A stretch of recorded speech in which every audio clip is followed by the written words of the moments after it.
everybody. Welcome back to Love Like Crazy. I'm Jay, and as always, I'm joined by my absolutely gorgeous wife, Stacy. It's good to have you with me today, Stacy. Jay, really. Well, thank you for the compliment. I appreciate it. Love doing this with you. We've been doing this now. We're in our second season. Yeah, we're having a lot of fun. And today we have a topic that is going to be epic. Mm-hmm. We're going to talk about working hard and playing hard. We're going to talk about dealing with stress. We're going to talk about enjoying life with your spouse and with your family. So I'm excited about this episode. I hope you're just as fired up as I am. I am too. I am. And I know that a lot of our listeners are interested in this topic because we all deal with stress. Absolutely. In some form or another. And learning how to manage it and deal with it will be a good thing. So let's jump off into this. Now, before we dive off into the content, if you are enjoying this podcast, please like, share, subscribe, leave us a review, give us a comment. And thank you so much for helping us to grow this podcast. It has been a lot of fun. We love getting feedback and knowing what you think. Love getting feedback, love seeing all the different reviews. Now, today we're going to specifically talk about, let's start off in this direction, dealing with stress. Have you ever been stressed before? I have. I've been stressed. Well, as a young mom, especially, I remember many times being stressed out. And, I'm not going to get into all the stuff, in marriage, but definitely with my kids. Well, I think and balancing things. I think it's fair to say that we probably have been stressed financially before. We have. Ministry-wise, we've been stressed there. A lot of people say if you can make it through the challenge of building a house, that is the greatest challenge towards a marriage. I didn't find that at all. We built a house together. Yeah. We actually bought our first house. We bought it and gutted it and redid the whole house. And I don't necessarily remember it being a really stressful thing for us. No, because we looked at it more like a project. Together. But there were stressful aspects. I would agree. Now, when we built this house, this was the only disagreement that we had. I don't even know if I'd say it was really a disagreement. You were waiting on the interior decorator to get you paint colors because you had to finalize them. And I remember having that discussion with you, Stacy. The painters are going to be here in 3 days. And you've got to get me a paint color. And if you don't, I'm going to choose the paint color and I'm colorblind. Yeah, I felt like that was a little stressful moment for sure. Yeah. But, we made it work. We made it through. We got the right colors and all that good stuff. And now we have our house. So stress, we're going to talk about this a little bit. And I don't know about you, but a lot of times whenever we think about the world that we live in, our mindset is go, go, go, go, go. We never stop. We go in regards to work. We go in regards to family. We fill our lives up with activities. We fill our lives up with our kids' lives up with activities. And at some point during the day or during your life, these things start to wear on you. The stress that you're feeling, maybe in your body through your health, maybe in your mindset through losing your temper. I know that a lot of times you have what people see road rage. And a lot of that comes from the stress that people are feeling. And as a result, they just kind of snap in traffic. Think about that. Have you ever been driving along and somebody cuts you off in traffic? And instead of, just kind of going with the flow and being like, hey, it's part of driving, maybe you start, hollering, screaming, fussing, pounding the steering wheel, calling that other person names. I don't know. But our stress a lot of times comes out in a lot of different ways. Well, I think in society, we stay so very busy and our calendars are so very full that it's easy to be overwhelmed with life at different times. I agree with that. I think that what happens, we look at busyness as like a character, like it's part of our character. Like if we're not busy, then it means we're lazy. Yeah.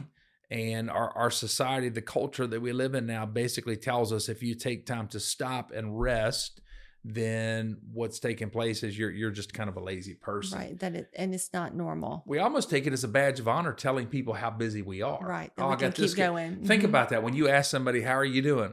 A lot of times their response back to, I'm busy. Oh, I'm so busy. Yeah. And it's almost like a badge of honor that we wear, that we're showing other people, man, I'm an active person. I'm a successful person because I am busy.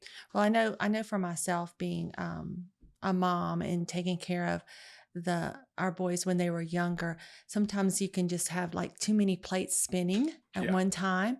And so you have to to take a step back and say, okay, this schedule is just getting out of control. There's not enough margin in our schedule. Our time is not allotted to where we become overwhelmed Yeah. with just life in general and things that are going on within our families. And so it's important that, yes, we get our work done, and that there are obvious things that we cannot not do because we need to live and so forth. But we have to take that time to rest as well and deal with our stress and be able to manage it. Okay, so today we're going to specifically deal with stress and learning how to rest and learning how to I guess a good way to say it, manage our schedule, so our schedule doesn't manage us. That would be good. Because I want to ask you this, as a young mom, or even whenever the boys were teenagers, did you ever feel overwhelmed? I did. I definitely did at times, because having 3 boys and close in age, and just the energy that was in our home, and trying to just keep everyone on a schedule, and for them to get along. Right. I know when you were when you were a young mom, in the sense of the boys were little, they were toddlers. A lot of times I would come home, and that was back in the day that we would work like, sometimes 10, 12, 14 hours a day, in the different aspects of ministry we were involved in at that time. And sometimes I would come home, and the house, the kids were, playing, the kids were just doing the stuff that they were doing. And that was also when you had a music studio, you were teaching Right. I piano worked lessons, out of our home. Yes. you were teaching voice lessons. And sometimes the tendency was to be just so busy.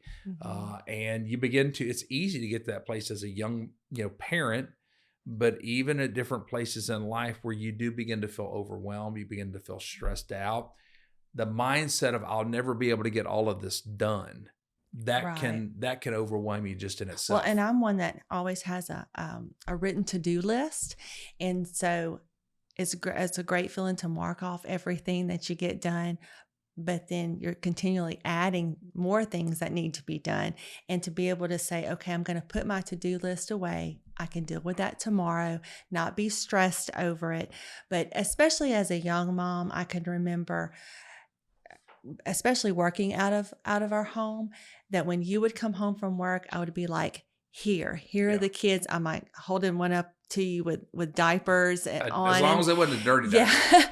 and I'm like, okay, you get to take over. I wouldn't probably even give you time to collect your thoughts coming in the door. I was like, your turn, Tag, you're it. You get to take them now. And a lot of times I would even be like, I'm going by myself to the grocery store. And that was my time away to decompress. Now, and Carlos, you heard her talk about this, because you and I were having this discussion earlier about the to-do list. Like, I'm not a to-do list person. She is. You just heard her, actually admit that I here confessed. in the episode. So that's No. part of her personality.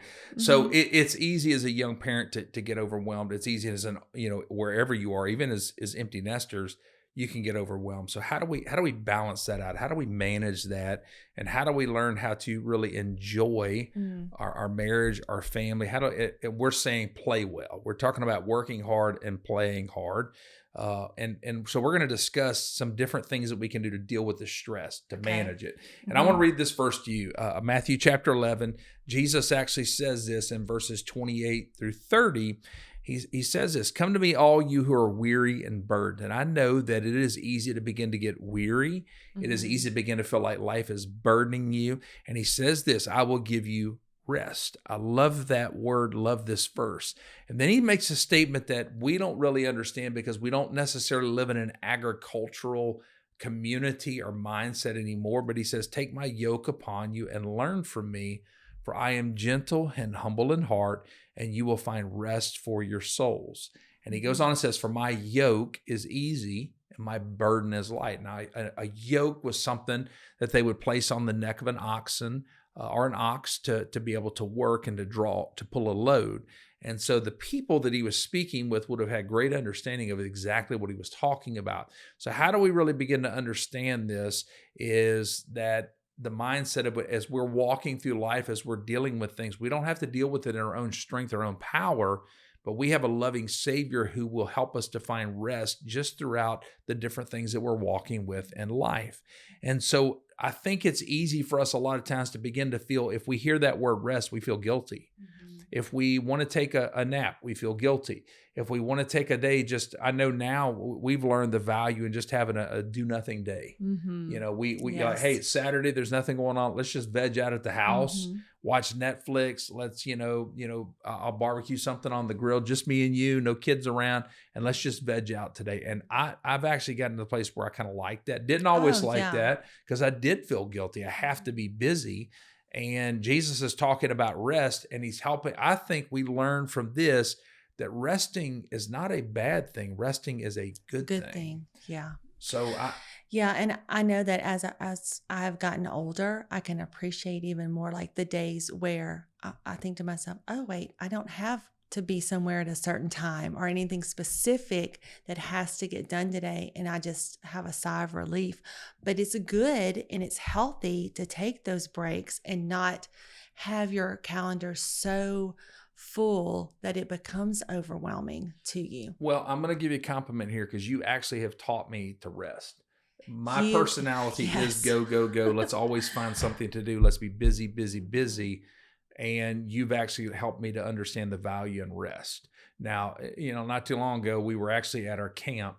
And when we got there, we were going to be there. I think we got there Wednesday nights. We were going to be there Thursday, Friday, Saturday. We took a Sunday off Sunday and come back on Monday.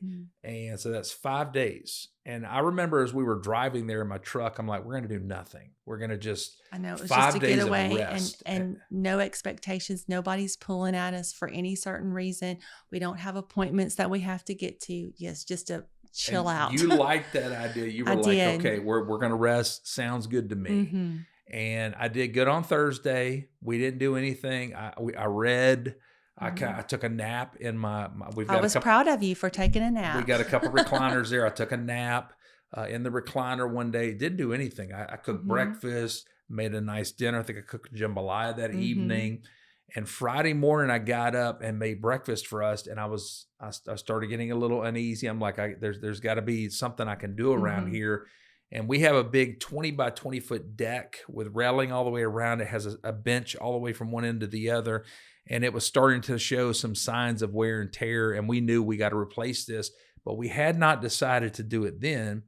But because I needed something to do. Because you were bored, I guess. I needed something to do. I took the next 3 days and tore that deck off. The next thing I know, you are just tearing into that She deck. walks out. She's like, what are you doing? And I'm like, half of it was destroyed. I'm like, oh, okay, so we're doing this now. Okay, this is great. I got to have something to do. So I've torn it off, and I almost have it completely rebuilt at this point. So it turned into an instant project for you. And it was fun. I mean, I did it on my terms. I mean, it was probably on the to-do list, but was. it just kind of happened a little sooner.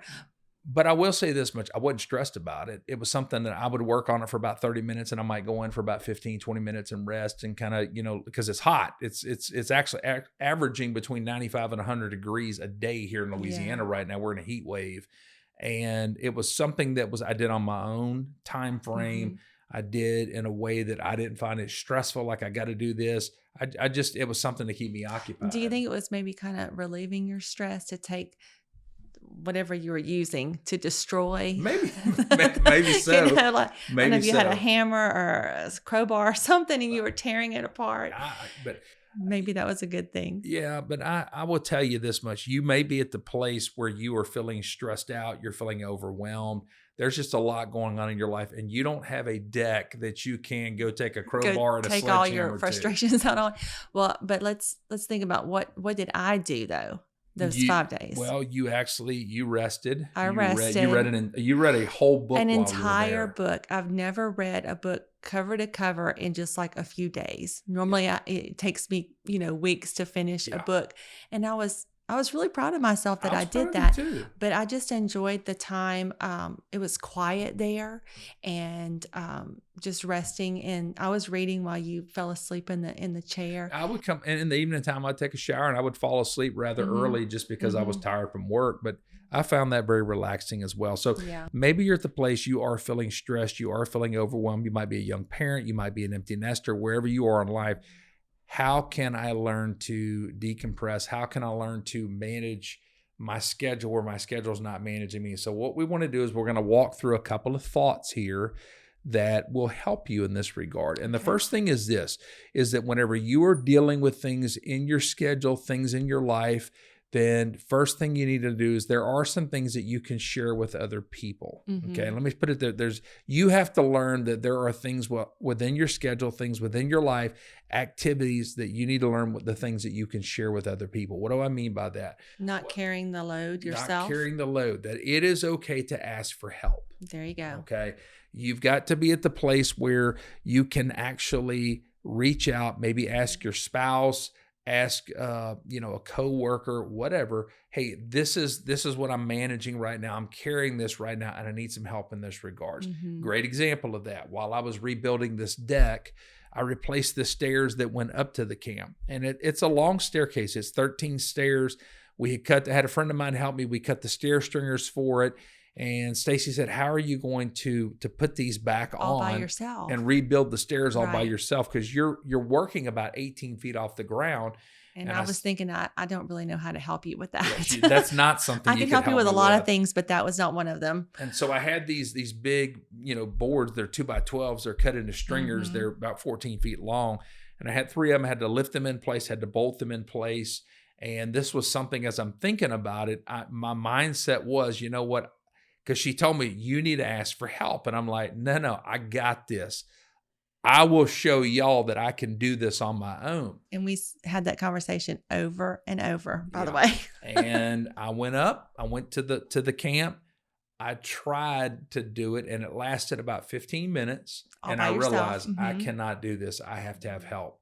So I reached out. I need to share this project with somebody. This is a great example. You like this, huh? This is like a lesson. This came to me on the fly as I was sitting here. But I reached out to some friends. Hey, can you help me with this? And my good friend Jeremy Quintini, he and his wife Taylor were on another episode with us. He said, hey, I'll go help you. And he went up to the camp with me, and we spent a day putting the stair stringers in, nailing the stairs in place, getting everything. And thank goodness, I did reach out, and I realized I cannot do this. I listened to my wife. Oh, now, everybody hears that. All the listeners hear you say that. There's ladies right now that are going to reach out to the podcast and say, how can I get my husband to say that?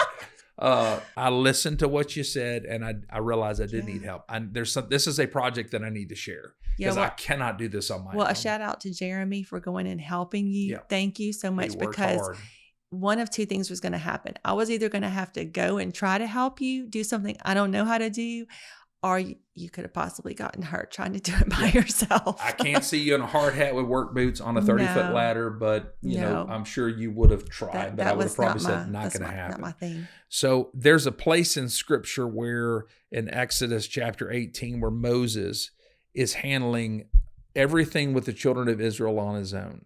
He has all these people coming to him with issues, problems, this burden. He's trying to carry it on his own. And his father-in-law, Jethro, he comes and brings Moses, his wife, his kids, and he basically sees what Moses is doing. And he says this, what you're doing is not good. He basically tells him, you will wear yourself out. You will wear the people out. And you can read this story, this account in Exodus chapter 18. But from Jethro's advice, Moses decided to share the burden, share the load. So if you're feeling stressed, if your schedule is managing you instead of you managing your schedule, you need to realize that there are some things that you need to be able to share. Ask for help. Maybe ask your spouse for help. Maybe ask, a coworker for help. Maybe ask a friend, just like I did, ask a friend for help. Because it is a wonderful thing that if you are feeling a little overwhelmed, there are people who will help you. Now, if you're like me, you have that mindset, I'm a guy. Sometimes I can be somewhat prideful. Right. I don't need anybody's help. I can do this on my own. And thank goodness in that situation, I listened to my wife. Oh, you are loving this, me saying this over and over and over. I kind of am. Sorry. Okay. But, I think we also need to realize that when we need help, yes, it's okay to ask for help. And maybe, just maybe, the person that we need the help from is like ready and willing to help us if we would only ask. Yeah. Well, here's what happened in that project. I asked all 3 of my sons, and they had stuff going on. They were working. And you had actually mentioned, why don't you ask one of the guys at the office to come and help? I'm like, no, they got stuff to do. They're busy. And all I did was, I didn't even ask Jeremy. All I did was mention it. He's like, I'll go help you. And I was like, you would? And he was like, absolutely. He's helped me before. Mm-hmm. But I mean, he jumped in there and immediately, like the next day, we went up and knocked the project out. Yeah. So, listen to the voice of reason and reach out and ask somebody for help. Thank goodness Moses listened to his father-in-law, Mm-hmm. Jethro, because it took a load off of him, but it also allowed the burden to be shared by so many other people. Right. And I think too, I want to encourage our listeners that if you're dealing with a project where you're feeling overwhelmed or something that's going on, even maybe dealing with your children, to pray about it and ask the Lord to show you who can help me with this. Yeah.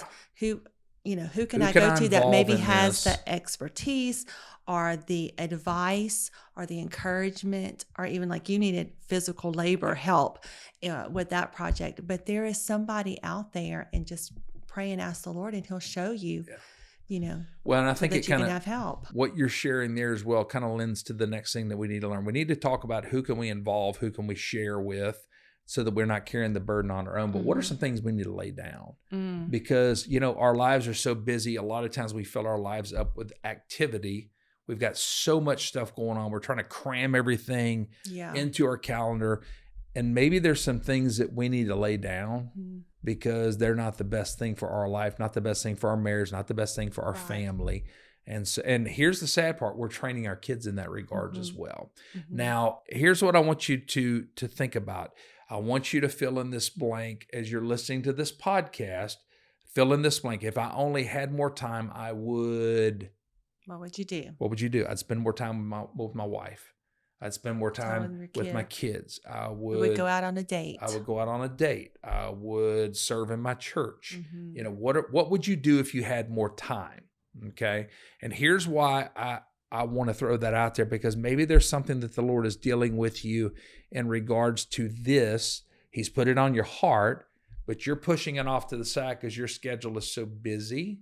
You got so much going on, and you're not able to do that. Now, here's what it comes down to. You say, I can't spend more time with my wife. I can't serve in my church. I cannot do these things with my kids because I'm doing all this other stuff. I can't. Yes, you can. You're just choosing not to because you're choosing to put other things in that time space. Well, I have a story to go along with this. It was a few years back. Things had gotten quite stressful for me, and I felt kind of overwhelmed. And I actually took some time off of work. I don't know if you remember that. I do. It was during a summer. We were getting ready to plan for our oldest son's wedding. There was just a lot of things going on. And I remember I took some time away from some of my ministry responsibilities just for a season. Spent a lot of time with the Lord. And through that, he showed me some different things that I needed to rearrange in my schedule, and how I was pushing myself too hard to get too many things done without really having that margin of rest, implied. Go ahead. Can I say something here? Because if memory serves me correctly, you were kind of wrestling with, and I think Jeremy's the one who actually suggested you take some time off. He said, why don't you take some time right now in the summer while you're planning the wedding? And it definitely took a load off of my shoulders. I felt guilty. And I know a lot of listeners will probably identify with this. Okay, yeah, I have this stress or whatever, but if I don't do this, then I'm going to feel guilty that's how I felt. I was feeling guilty that I wasn't doing my part. I wasn't carrying my load as far as our team is concerned at the church. But it was really so much better for me to take that short season of time. It helped me spiritually. It helped me mentally and emotionally also, to just have. And it was good for our family. It was time alone, time in focusing on our family more with that season of wedding planning. Yeah, and spending time in the Word, spending time in prayer. It was a great summer being able to be refreshed for you. It was, and I came out of that, and I told you, I said, okay, I realized that I was driving myself in such a way that if I kept going, I was literally going to hit a wall. Yeah. And so I rearranged my schedule, my days and my times that I was in the office and when I did certain things, and I arranged it in a way to where yes, I'm getting my work done. Yes, I'm handling my responsibilities, but I'm also putting in there that opportunity to rest, downtime for myself. Yeah. We discussed in another episode that I am more introverted and I'm operating in an extroverted world, and I need that time alone to separate, to recharge. And when we rest, we're able to recharge, where our creativity comes back so much stronger whenever we allow ourselves that time alone with God and to rest. I do want to point this out though, because it was great for you to be able to do that summer. And it's funny because we keep going back to Jeremy. Mm-hmm. It's like we had I needed some help, and he was the one who jumped in there to help me. You needed rest, and he was the one who suggested that. Why don't you take some time off? And I really did fight him on it for a little bit, but then I said, "You're right." But here's what my point in saying that is: it's wonderful to have a good friend who is looking out for you, who has your back, who is able to see things and speak into your life. And Jeremy Taylor had been that within our lives. So I love this, because a lot of times when we think about dealing with our stress and we think about rest, and we think, I don't have time to do that. I don't have time to rest. But this is the question: what do you need to lay down? There may be and let me say this like that, guys. There may be some overtime that you're going to have to say no to.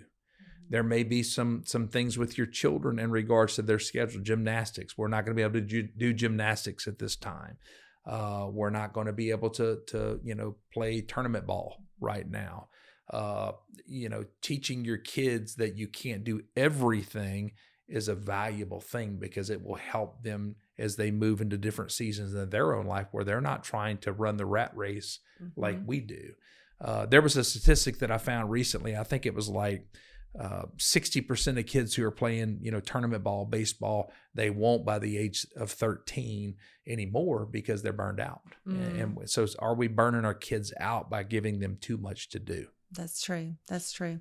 Yeah, we need to be mindful of it. It's something that we have to be intentional about so that we don't hit that wall, that we don't end up in a worse way than Well, before. I had this thought. So many times we fill our life up with second best. Okay. We think, oh, well, this is the best, and I got all this activity, got all these things going on, but is it really the best? I've said this before on the podcast, that is, a lot of times we think, well, I want to give my kids better than what I had. But growing up, I look back at my life and it was pretty good. As a kid, I in the summer times, instead of running the roads and living a life filled with activities, I could go fishing. I was actually out in the woods all the time, building tree houses and all this kind of stuff, because we lived in the country, and my parents did not fill my schedule up with all kinds of activities. I did go to summer camp, for a week. We did go to vacation Bible school at church, but every evening we sat down as a family and ate dinner together. We prayed together as a family. We might watch a movie together in the evening time. We were able to do those things, and I look back and think, man, growing up, I had a great life. And so many times we want to replace that. We want to say, you know what? I want to give my kid all these activities, the things I didn't get to do. Maybe it was good you didn't get to do all those things. It's kind of like this. We love to eat, and we were actually talking about, we're foodies. Yes. We were talking about, there's a restaurant in Houston that we love to eat at called Papacitas. Yes. World's best fajitas. We love fajitas and tres leches. Tres leches cake. Now, imagine this. They do have good chips and salsa, but it's easy to sit there and fill yourself up on chips and salsa to where whenever your actual meal gets there, you're not able to eat it. Well, what's the best thing? The meal. And if you're filling yourself up with chips and salsa, you're going to miss out on what the best is. So here's a thought with that. Are we filling our lives up with what is second best instead of really enjoying what God has for us? So let's kind of shift now. We've talked about bringing in somebody else, asking for help. We've talked about laying some things down. But let's talk about playing hard, okay? So I know for us, the things we like to do, and this is not going to sound like we're playing hard, okay? Taking a walk together. We would have a big thing for us whenever we had our kiddos in the house, family movie night. Yes. They loved it whenever we would go get a big old pizza, and maybe we would go get some movie candy from the store, and we would watch a movie together as a family. They absolutely loved that. Yeah, we had some great times together. And I'll tell you what, you were talking earlier about the scheduling and everything. We have got to learn just to what is the priority, and know too that our seasons change. Yeah. What we maybe were not able to do before, like now that we're empty nesters, I have free time to do, different things. And so, that's important to just not put so much stress on ourselves and know that seasons change. Yeah. I think a lot of times people think about playing hard. They think about, I got to be able to have money to spend to take all these trips and do all these activities. No, drop all that mindset. You know what is a big thing now? Staycations. Instead of going to Disney World and running yourself ragged, you stay at home, and as a family, you plan activities, maybe around town, very simple, very cost efficient, or you just stay at home and do different things as a family that are going to build your. I think our staycation was going to the camp. Yeah, that's what we did. We do. We go to the camp and we just relax and I rebuilt the deck this go around, but it's okay to read a book. Yeah, that's right. You can, as a family, find different things to do that will build you. Go to the local water park. I know they got a splash park here in our community. Go to the splash park. If you don't have a swimming pool, maybe there's a relative, maybe your parent, maybe a friend who has a pool. You can swim. Things that you're going to do together. Remember, the word here is together. You don't have all your kids at all these different places, all these different activities. You're going to do something together. Well, and I think there's a lot of things that you can do with your kids that it doesn't cost a lot of money. Getting together with friends and having play dates and, making a slip and slide or doing, what is that, chalk on the sidewalk? Yep. Just blowing bubbles. We do that with our grandbabies. Just simple things. It doesn't always have to be, we have to go to the Air Extreme Park or whatever, that costs money. We have some really good friends of ours, pastors in Lafayette, Jay and Stacy Miller, and every year they do a family staycation, and it is a big deal. It's planned out like a vacation, but it's a staycation. They have 5 sons, and they have daughter-in-laws now as well. And this is a big deal for their family. And honestly, I always kind of like to hear about the staycation. You're like, I can't wait to see their pictures. Yeah, this year they did formal night where they all dressed up in their best and they went to a restaurant. And I thought that was awesome how they did that. So there's things like that you can do. We talk about playing hard, learning the things that you can do as a family. It may just be doing something that is a downtime for you as a family. But learn to do things. Here's the key word again, together. Not all these activities where everybody's off doing their own thing. You're not always on the road doing travel ball. You're not always, running the circuit at the ballpark, but you're doing things together and you're building your relationship within your family. That's right. You want to build that closeness in your family. That's important. And with that, I know for us, we would pray together as a family. We would do Bible study, devotion as a family. We might worship as a family. And that is in itself is something that will bring you together and grow you. So, all right. Look, I've loved this episode. It's fun to talk about these things. You have anything else you want to add? Here recently, I have just enjoyed being out in nature and just appreciating the beauty of all the things that God has created. And I think it's important that if you have little ones, get them outside. Take those nature walks, do those different things. When you get older, you can appreciate it as well. Take those times to decompress and to rest and set margin to where you're not overwhelmed and overstressed, that there's a balance there. There is a balance. You're not letting your schedule manage you. You're managing your schedule. Yes. Okay. So this has been great. I've loved this. Thank you guys for being a part of Love Like Crazy today. If you have enjoyed this episode, if you're liking the podcast, like, subscribe, share, give us a review. We'd love to be able to hear from you. And as always, I'm Jay. And I'm Stacy. And this is Love Like Crazy.